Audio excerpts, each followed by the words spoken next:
Good evening, everyone. Tonight I ask you all here, just because I want to give you some information about parents raising children with disabilities and the different ways that we can cope with those disabilities. I want to start by giving you guys my story. 3 years ago, I found out that I was pregnant with twins, and though it was bittersweet in the beginning, I eventually came to terms with it. At 6 months, I was rushed off to emergency surgery. I had to have a C-section because I was going into labor early and their heart rates were dropping. Now it was kind of like a battle of them fighting for their lives. Not all birth defects are preventable. Things like cerebral palsy happen with a brain injury either before, during, or after birth. So just a little information, one in every 33 children are born with disabilities. Not all of them are preventable. Some can come from things like genetics or just unknown elements of the environment. So the reason that we're doing this speech tonight is just talking about raising children with disabilities and how we can, deal with it. So just giving advice from my situation, I would like to say that patience and, having that understanding that your child has a disability is a big part of raising a child with disability.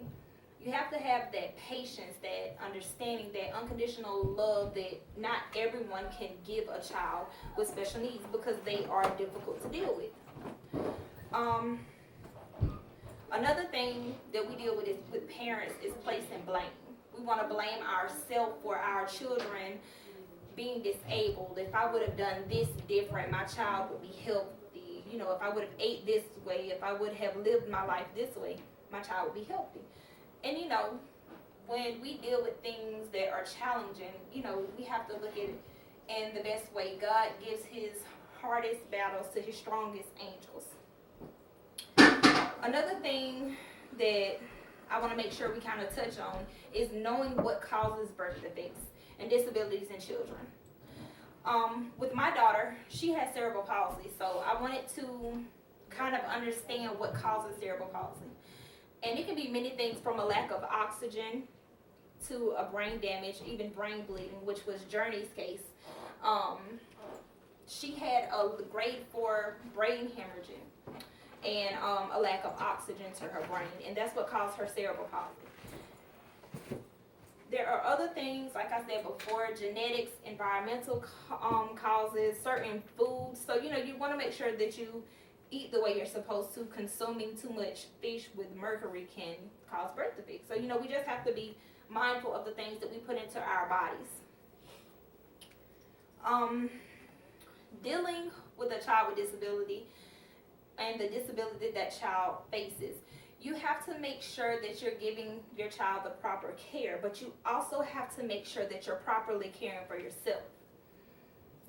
With that, if you're not in a healthy mental state, you're not going to be able to take care of your child the way they need to be taken care of. So you don't want to have a lot of anger.